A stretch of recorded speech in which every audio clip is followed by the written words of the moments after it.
I felt like I finally felt safe enough to be that vulnerable. I didn't have to have a good reason to commit suicide. I had to have a good reason to live. Can I swear? Yes, yes. I said there's a feeling of empowerment that is intoxicating. Oh, that's a good question. What does yoga mean to you? Oh, yoga to me is a tool that brings you into the present through the body. So it's accessing what is here and now using the body, whether it's the muscles or the breath. So it's a way of dropping into the present, I would say. How often do you think we have to be in flow during yoga to get that feeling? It's a muscle. So it's a muscle as in the being present is a muscle. So the more you practice it, the stronger you get at it. So I always say meet yourself where you're at. Don't try to do anything that you would find impossible to do. Just honor where you're at. If you have 5 minutes a day to practice being present, then go ahead and do that. It's always better to have consistency rather than length. What made you write a book? Oh, that's a good question. I felt after years of working on myself and doing therapy and doing yoga and doing meditation, doing all of that, I felt like I finally felt safe enough to be that vulnerable. And I, in a way, wanted to be celebrated. I also wanted the borderline personality disorder to be acknowledged and to be spoken about in a positive way, and to give hope to people that have borderline, because it's very easy to lose hope when you're there. And also to act as a translator of the borderline experience, because it's not something that people can understand easily. It might not make sense to someone that doesn't have it. How did you find out you had borderline personality disorder? It was after my second suicide attempt. I ended up in hospital just to be sedated, and the psychiatrist in the hospital diagnosed me. And I was in my 30s. It was 2018, so I was 36. Yeah, pretty late. Yeah. Oh, wow. Yeah. All right, can we talk about that, about suicide? Yeah. Can we talk about what made you feel that you had to take your life? Now, what you need to understand about borderline personality disorder is like not having ground under your feet. Most people have the ability to self-soothe easily. They also, well, not easily, but they do it well. And not as many things affect you. So when you have borderline, everything feels really intense and sensitive, and it swings both ways. Happiness feels really intense to the degree of mania, and depression feels really intense to the degree of despair and hopelessness and suicidality. Now, I've struggled with the idea of suicide almost all my life, and it always felt like an answer. It felt to me for years and years and years that I didn't have to have a good reason to commit suicide. I had to have a good reason to live, which is the opposite of what most people feel, right? So to me, it was suicide is always a solution. I just need to be convinced otherwise. And it was a daily thing. You know, every day I had to choose to live. So, and this is why I think people that do have borderline, that do choose to live, really love life, because to endure the pain every day means that you must have real hunger for life. And yeah, I find that to be true with everyone that I've met that has borderline is we gotta have a good reason to stay, because it is a pretty intense and painful and unsettling disorder to have. Are you happier now? Definitely. I feel like I've arrived at a place where I've created a life that is worth living, you know? And I met a psychiatrist just last year, And when I told him that I had borderline, he didn't believe it. To him, it didn't make sense that I had borderline. And I said to him, look, the thing is, I designed my whole life around this. I designed my whole life around my mental health, around creating meaning, around creating purpose, in order to make this really painful disorder possible to live with. And they say, generally the symptoms of borderline diminish or reduce greatly after the age of 40. And I just turned 40. So, yeah, I'm in a really good place, alhamdulillah. You look 25, by the way, just FYI. I mean, I feel like aging is a privilege. It's not something to fight. We get to live to old age now. While a few 100 or 1,000 years ago, it wasn't possible, and now most of us do. So I find it insane that we kind of see it as a disadvantage while really it's a privilege. Do you see what I mean? Yeah. Yeah. How do you think people can cope with borderline personality disorder? A lot of things. One of my friends called it the matchboos method. At some point, she said, it's a lot of ingredients have to go into it. You can't name the one thing. And if you find something that helps you 5%, 10%, do that. But also find other things that help you 5%, 10%, until the whole thing becomes a toolbox that you can go to when things get tough. So there's a lot that I do.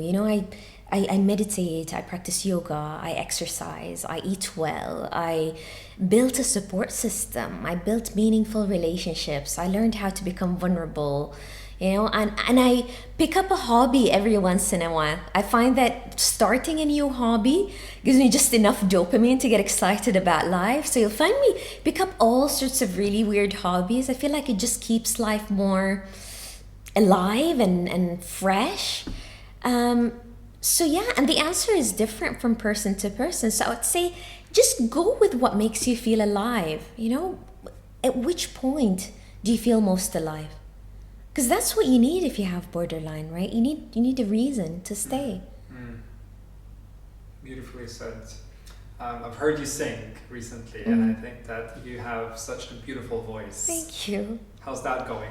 I enjoy it so much. I feel like self-expression is such a gem. And if you find a way to express yourself, whether it's by dancing or singing or creating art or whatever, it really changes your relationship with yourself also, because it brings out to the surface the parts of yourself maybe that you don't like.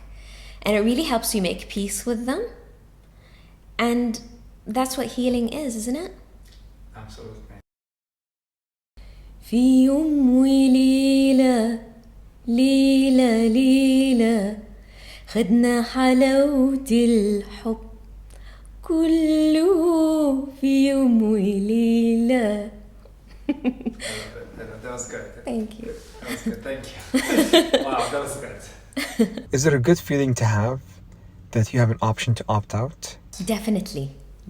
And I feel like that's what people that are not suicidal don't get, is that when you decide that you want to commit suicide, there's a feeling of empowerment that is intoxicating.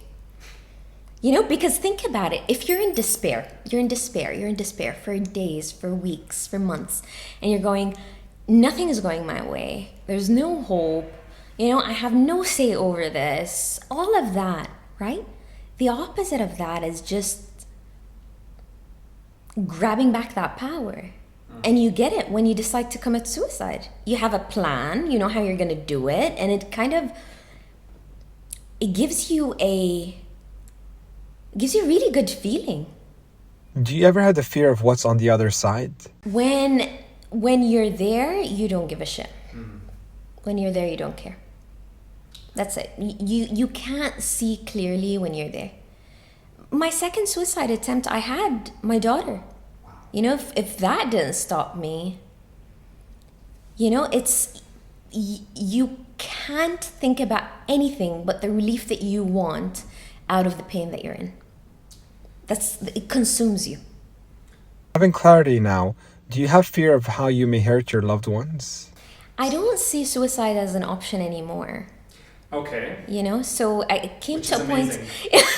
I mean, I said to my can I swear? Yes, yes. I said to my therapist, "You fucked the suicidality out of me," and I was really angry with her that day because I felt really crappy, and I didn't have that exit. I noticed that I didn't have that as an option anymore, and it was a moment of, I hate my therapist. She really like removed that option for me. So I don't see it as an option anymore. My relationship with death has evolved. I feel like I've always had a good relationship with death in the sense that I'm not scared of it. I still have a really good relationship with it, although I'm not going to take an active role in making it happen. But when the day comes, like, I'm ready to go any minute now. Like, I'm okay to die any minute. Like, I'm not gonna be bummed if I go soon because there's nothing that I wanted to do that I didn't do. Really? Yeah. That's rare. Yeah. I have never heard that. I mean, there's always going to be stuff to do, but at the same time, I feel like I've lived my life to the fullest, to the point where the rest of my life is just going to be more of the same. It's not going to be anything like, oh no, I got to get there before I die, you know? I'm going to see more countries. I'll see my daughter maybe get married and I'll have grandchildren, you know? And I can see that there can be a lot of sweetness in my life, but I'm not attached to it in the sense that I gotta get there. How do you think people can get out of going through a rut? I think the first thing is to want to get out of it. Because no matter what you choose to do, if you don't want to, really want to, get out of your comfort zone. And your comfort zone might be suicidality. You know? If you're not motivated to come out of it, whatever your comfort zone is, it can be an abusive relationship. You know, that can be a comfort zone. It can be a crappy job. You know, it can be a really sick body. It can be whatever it is. If you don't have that wanting inside of you, it's not going to go anywhere. So I would say the first thing is talk yourself into it. Talk yourself into doing whatever it takes to get out of this rut. Because no one's going to be able to do that for you. You can have the best therapist, you can have the best support system, you can have the best family, you can have the best financial status, you can have it all. But if you don't have the desire to fight, no one can do it for you. That's the one thing that no one can give you. Sometimes trying is asking for help. That is also trying. That is also fighting. When you go to someone you love and say, I'm not okay. You know, I'm not sleeping well, or I'm not eating well, or, you know, I don't see a reason to live. That is part of the fighting too. You don't have to do it on your own. Actually, it's a bad idea to do it on your own. It's a really bad idea to do it on your own. I tried to do it on my own for a really long time. I was in this phase of spiritual bypassing where I'm just going to meditate everything away. I'm going to be fine. You know, and then life smacks you in the face, and then you realize we're not loners. We need each other. We're social beings. We are social beings, and we're not wired to be alone. And life would really have no meaning if we had to go through it alone. Part of understanding ourselves and understanding our divinity, understanding our spirit, comes through our interaction with other people. You know, I remember going to my daughter's school concerts, you know, and sometimes kids would sing and she wouldn't even be in that group. And I would just be moved into tears because it's like, it's the divine right there in front of me, you know, and it's hard to see it when you're not socially engaged. Do you think in order to experience bliss or get on the spectrum of spirituality, we need to experience deep suffering first? It's a good question. There's a lot of debate about, you know, you need the contrast to experience it. I don't know, to be honest. What I do know is, and my guru said this recently, she said, spirituality is the only thing that your reward is not at the end. Your reward comes all the time. You don't have to get to the treasure to feel the reward because there's going to be gold along the way. And I don't know if I went off of your question, but No, yeah. it's kind of like, yeah, there can be suffering, and at the same time, to me, in my life, spirituality has been like the center of it. What are you afraid of? I'm afraid of my life not meaning anything. I'm afraid that I wouldn't leave behind something that would mean something. I'm also, it's gonna sound really weird, but I'm also afraid of not knowing God fully. I feel like God reveals himself, in stages or in layers. But I want to feel connected to God before I get submerged with God. Do you see? I want to know God without being there. Yeah. If you were to exit this world, what are the 3 truths that you would want people to know? That God is watching out for you all the time. All the time. I'm getting emotional talking about it. But regardless of how horrible you've acted, or how much you hate yourself in that moment, or how disconnected you have been, God doesn't change. God is always loving, all the time. And he's always taking care of us, all the time, even when we don't deserve it. And that having that faith can really give so much resilience of going through life. And our ability to experience that is not dependent on God, it's dependent on us. God is always open to it. We're the ones that shouldn't open the door. So that would be one. The second is the importance of relationships, the importance of having people that know you, really know you, that you don't have to be anything to fit in with, people that love you, that care about you, that is very important, and that it doesn't come to you, you have to build it. You have to make it happen. You have to be open to it. You have to seek it out. I don't know about you, but it's like, as an adult, sometimes I meet someone, I'm like, I want to be your friend. Like I can get really weird about it. But some people are so awesome that you're like, yeah, you can be my people, right? So you can't expect it to come to you. You gotta build it, and you gotta water it. You gotta take care of it. You gotta take care of those relationships. The third, I would say the third is freedom. The third is living authentically, living as yourself.